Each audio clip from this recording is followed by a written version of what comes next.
తయారీ కేంద్రాల గురించి ఈ యొక్క జోగి రమేష్ గారి గురించి చర్చా వేదిక పెట్టడం అనేటువంటిది చాలా మంచి చర్చా వేదిక సార్. ఎందుకంటే ప్రజలందరికీ తెలియపరచాల్సినటువంటి అంశం. ఇప్పుడు అసలు యాక్చువల్గా ఈ జోగి రమేష్ అనేటువంటి వ్యక్తి, ఈ యొక్క అద్దెపల్లి జనార్దన్ రావు అనేటువంటి వ్యక్తి అసలు ఎవరు?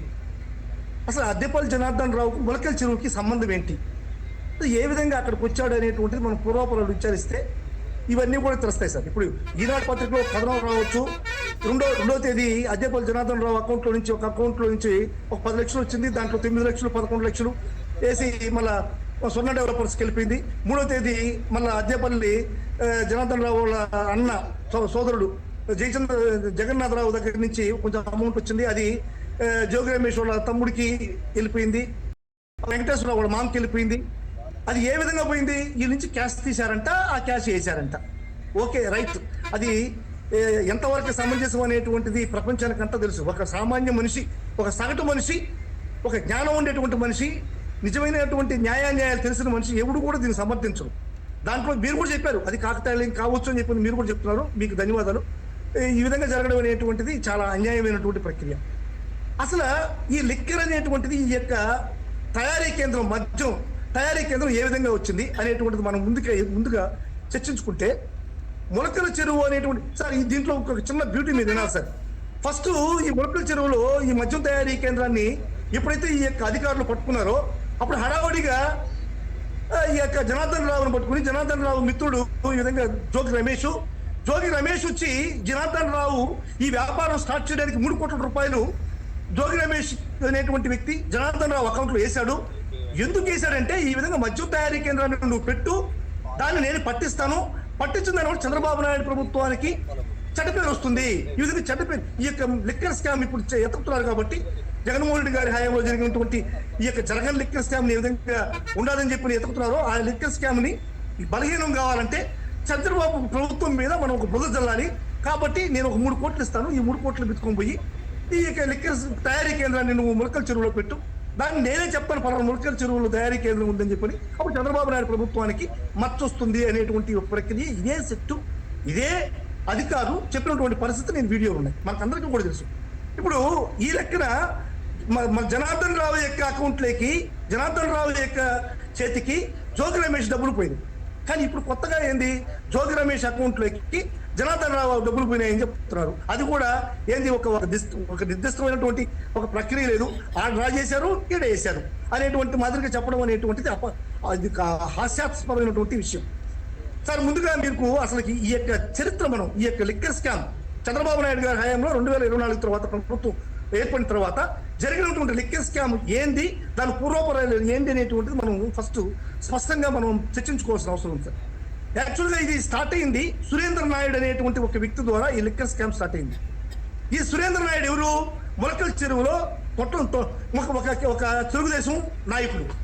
ఈ తెలుగుదేశం నాయకుడు అని చెప్పనేది బలమైన తెలుగుదేశం నాయకుడు, చిన్న చితక తెలుగుదేశం నాయకుడు కాదు. ఇద్దరు కాంగ్రెస్ లో ఉన్నటువంటి ఇద్దరు వ్యక్తుల్ని, కాంగ్రెస్ పార్టీకి సంబంధించినటువంటి ఇద్దరు వ్యక్తుల్ని హత్య చేసి అటు జిల్లా కోర్టు, హైకోర్టు శిక్ష విధించింది, యావజ్జీవ కారాగార శిక్ష విధించిన తర్వాత 2014లో చంద్రబాబు నాయుడు గారు ముఖ్యమంత్రి అయిన తర్వాత ఈ సురేంద్ర నాయుడు అనేటువంటి వ్యక్తికి క్షమాభిక్ష పెట్టి బయట తీసుకొచ్చారు. ఇద్దరు వ్యక్తుల్ని, కాంగ్రెస్ వ్యక్తుల్ని మరి నడి రోడ్లో చంపేసి రెండు కోర్టులలో శిక్ష పడిన, యావజ్జీవ కారాగార శిక్ష పడినటువంటి సురేంద్ర నాయుడు అనేటువంటి వ్యక్తికి ఈ చంద్రబాబు నాయుడు గారు 2014లో ముఖ్యమంత్రి అయిన తర్వాత క్షమాభిక్ష పెట్టి తీసుకురావడం అనేటువంటిది చాలా శోచనీయమైనటువంటిది, చాలా అగౌరవమైనటువంటిది. ఇది ఒక అన్యాయమైనటువంటి ప్రక్రియ. సరే, ఇది ఓకే. సురేంద్ర నాయుడికి జయచంద్రారెడ్డి అనేటువంటి వ్యక్తి ఫ్రెండ్. ఈ జయచంద్రారెడ్డి అనేటువంటి వ్యక్తికి తంబళ్లపల్లిలో అతనికి తెలుగుదేశం సీట్ రావడానికి కూడా కారణం ఇదే. సురేంద్ర నాయుడు అనేటువంటి వ్యక్తి మాట్లాడుకొని జయచంద్ర నాయుడికి ఒక సీట్ ఇప్పించాడు తంబళ్లపల్లిలో. ఎందుకు ఇప్పించాడు? జయచంద్రారెడ్డికి ఈ అద్దెపల్లి జనార్దన్ రావుకి ఆఫ్రికాలో ఇద్దరు ఫ్రెండ్స్, వాళ్ళకిద్దరికి కలిసి ఇద్దరికి కంబైన్డ్ గా ఈ లిక్కర్ తయారీ కేంద్రాలు ఉన్నాయి ఆఫ్రికాలో వీళ్ళ వ్యాపారమే ఈ అద్దెపల్లి జనార్దన్ రావు. కానీ ఏదైతే తంబళ్లపల్లిలో ఈ యొక్క తెలుగుదేశం పార్టీలో క్యాండిడేట్ గా నిలబడి ఓడిపోయాడో, ఈ 18 నెలలు ఇన్ఛార్జ్ గా తెలుగుదేశానికి వ్యవహరిస్తున్నటువంటి జనార్దన్ రెడ్డి ఇద్దరు కూడా, ఈ యొక్క జయచంద్రారెడ్డి ఇద్దరు కూడా ఆఫ్రికాలో మద్యం తయారీ కేంద్రాల్లో పార్ట్నర్స్. ఈ మద్యం తయారీ కేంద్రాలు అక్కడి నుంచి ఒక స్ట్రాటజిక్ ఒక టెక్నాలజీని ఇక్కడ తీసుకుని వద్దాం.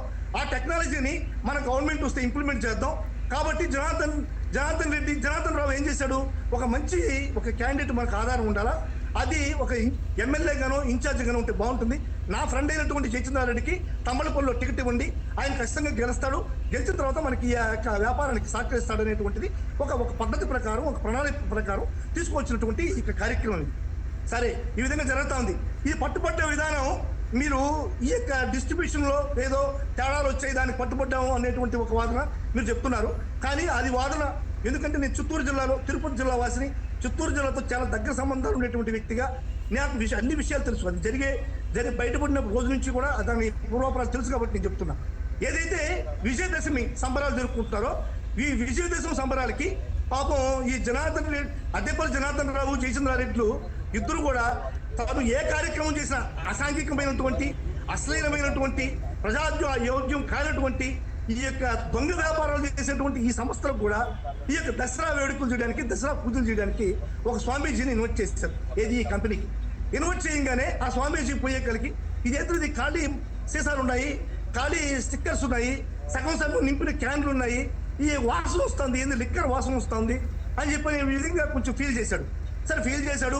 ఆయన పోయి ఆడినటువంటి ఆ పరికరాలకి, తయారు చేసినటువంటి పరికరాలకి కానీ, ఆ డబ్బాలకు కానీ, ఆ వీటికన్నిటికీ కూడా బాగా హారతలు ఇచ్చాడు, టెంకాయ కొట్టాడు, దేవుడికి దండం పెట్టుకోమన్నాడు. జనార్దన్ రావు దండం పెట్టుకున్నాడు, జయచంద్రారెడ్డి దండం పెట్టుకున్నారు, వచ్చేసారు. వచ్చిన తర్వాత జయచంద్రారెడ్డి యొక్క బామర్ది గిరిరెడ్డి అనేటువంటి వ్యక్తి డబ్బులు ఇవ్వాలి ఎవరికి, ఆ పూజారికి. డబ్బులు ఇలా లెక్కొట్టేశాడు. 2-3 సార్లు అడిగాడు. అడిగితే ఇగో 10,000 మాట్లాడుకున్నారు, 5,000 మాట్లాడుకున్నారు, 3,000 మాట్లాడుకున్నారు, ఒక 1,000 రూపాయలు 500 చేతిలో పెట్టి ఇంతకన్నా ఇయ్యలేను స్వామి, నేను మాకేం చేయలేదు అని చెప్పిన మాదిరిగా డబ్బులు ఎక్కుకొట్టాడు. డబ్బులు ఎక్కుకొట్టే కలిగి అప్పుడు ఈ యొక్క స్వామికి, అరే వీళ్ళు చేసే వ్యాపారం ఏంది, వీళ్ళు ఉండేటువంటి విధానం ఏంది అని చెప్పినటువంటిది బయట చెప్పాడు, అధికారులకు చెప్పాడు. అధికారులకు సోదాలు చేస్తే ఇది పట్టుబడ్డది. పట్టుబట్టి వెంటనే మిగతా కార్యక్రమాలు జరిగాయి. పట్టుబడిన విధానం ఇది. ఏది, ఈ యొక్క ములకల చెరువులో మద్యం తయారీ కేంద్రం పట్టుబడిన విధానం ఒక స్వామి అయ్యవారే ఈ ప్రజల పాలిటి దేవుడై, పూజారే ఈ రాష్ట్రం పాలిటి దేవుడై పట్టించాడు. అంతేగాని అధికారులు పట్టించుకోలేదు. ఇంకా అధికారులు పట్టుకున్న తర్వాత చంద్రబాబు నాయుడు కుమ్మక్కైంది విషయం తెలుసు. చంద్రబాబు నాయుడు గారికి తెలియకుండా ఈ కార్యక్రమం జరగలేదు. చంద్రబాబు నాయుడికి, సురేంద్ర నాయుడికి ఉన్నటువంటి లావాదేవీలు, ఉన్నటువంటి అనుబంధాలు, ఈ యొక్క జీవిత ఖైదుగా ఉన్నటువంటి వ్యక్తిని చేసినటువంటి సహాయం చేసినటువంటి విధానాలే అర్థమైపోతాయి వాళ్ళిద్దరి మధ్య ఉన్నటువంటి సంబంధాలు. సురేంద్ర నాయుడు చేసేటువంటి కార్యక్రమాలు చంద్రబాబు నాయుడికి తెలియదంటే మనమంతా పప్పలం, మనమంతా శుద్ధ పప్పలం, మనం నోట్లో కానీ, చెవులో కానీ, ముక్కులో కానీ, కళ్ళలో కానీ ఏడు పెట్టుకోవాల్సిన పరిస్థితి ఇది. ఈ విధంగా ఉంటే ఈ కార్యక్రమాన్ని తీసుకుపోయి జోగి రమేష్కి ముడికెట్టి, జోగి రమేష్ దీన్ని ముందుకు తీసుకురావాలా, ప్రభుత్వానికి అన్యాయం చేయాలా అనేటువంటి విధానంలో పెట్టాడు అని చెప్పి ముందుకు తీసుకొచ్చి ఇప్పుడు జోగి రమేష్కి అట్టగడుతున్నారు.